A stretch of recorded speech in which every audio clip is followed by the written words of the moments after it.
Hello there. So welcome to my first YouTube video in a number of years. And my return to YouTube is with quote unquote my favorite sneaker. So I should say that's with a caveat, my favorite sneaker when accounting for price. So this is now my fourth or fifth pair of New Balance 997Hs. This pair right here I've been wearing for the past several weeks. I just keep coming back to the sneaker because, aside from the price, accounting for price here, just a versatile sneaker. I love the overall look and aesthetic of it. I describe it as a minimalistic, clean looking sneaker. The original 997 started out in the early 90s. So, people do refer to this as a retro sneaker. Obviously has hints of that, but to me, it's not like a complete throwback. I still think it's a modern sneaker with hints of being retro.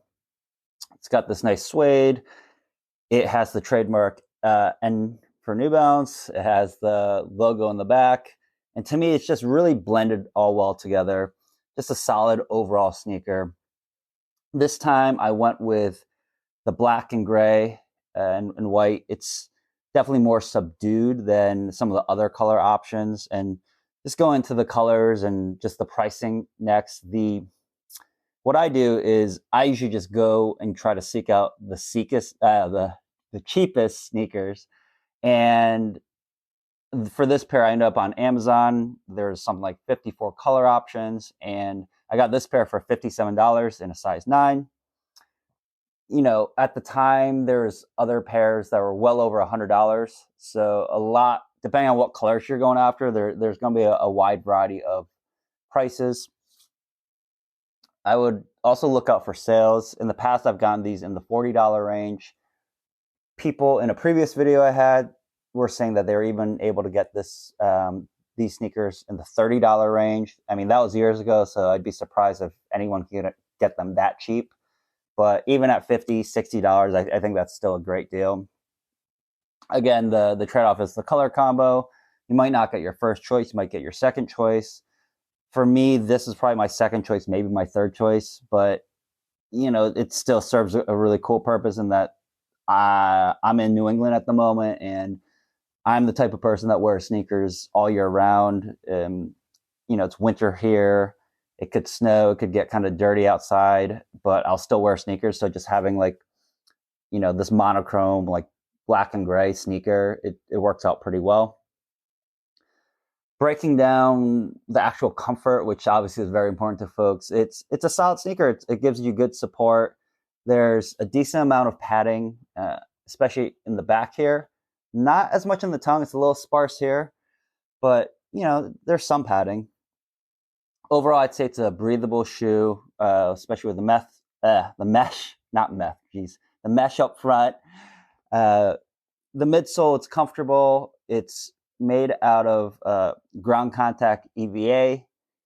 I will say that when you kind of look around or read around about the sneaker, the biggest beef with this sneaker is the midsole, because the regular 997s, it's made out of end cap, and supposedly the end cap, it just provides a lot more cushion. So that's kind of where the price disparity probably comes in, is the cheaper end sole here. The thing, or midsole, I should say. But the thing is, this is lighter, so there's that trade-off, I guess you would say. Overall, it's still a comfortable sneaker, though. I've been wearing these sneakers for hours on end. I feel fine. I wouldn't say it's the most comfortable sneaker. Like, it's not like, you're not going to mistake it for walking on, like feeling like you're walking on clouds or have this big spring in your step when you walk in these, but it's solid. The next thing that I want to point out is the height of the soles. So it's probably somewhat unique. I don't know. I'm 5'8" on a good day, and I like wearing these because they actually give me a pretty good boost in height. So busting out the measuring tape here, take a look. It gives me 1.5 inches, maybe 1 3/4 inches. Hopefully this is coming out okay on film.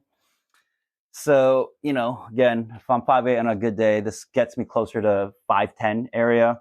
And then if you want to give yourself even more height, what I do, and this wouldn't be for everyone, but I actually take a Dr. Scholl's and stick one of these bad boys in here.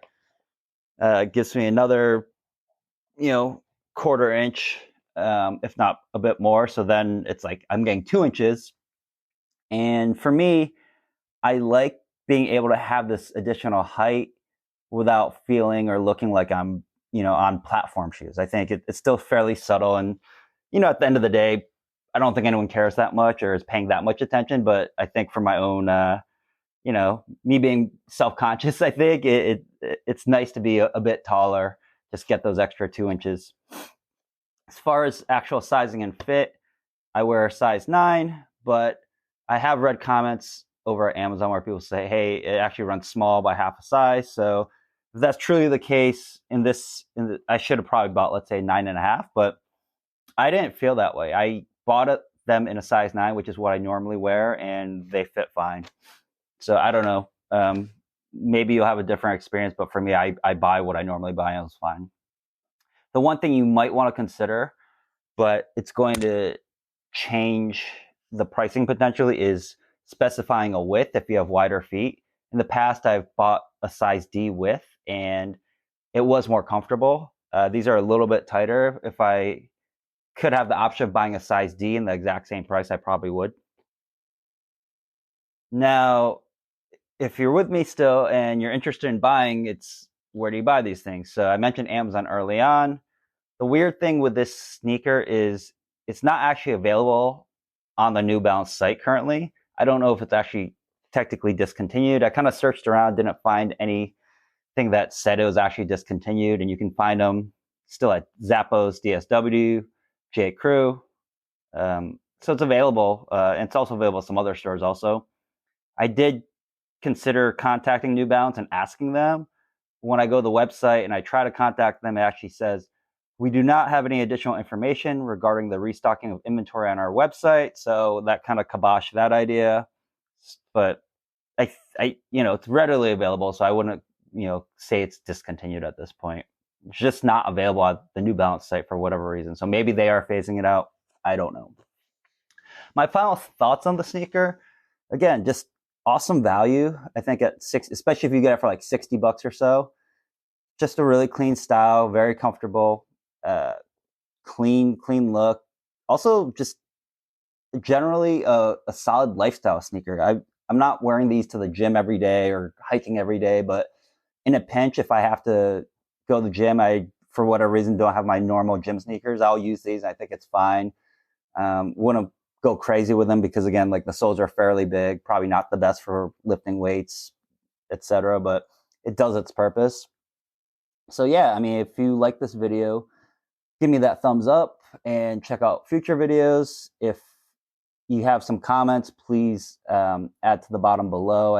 I know in the past people were pretty into commenting, especially on the prices they found for the sneaker, but just anything in general, feel free to add a comment, ask me a question. I'll definitely try to respond. And yeah, thanks for checking out this video.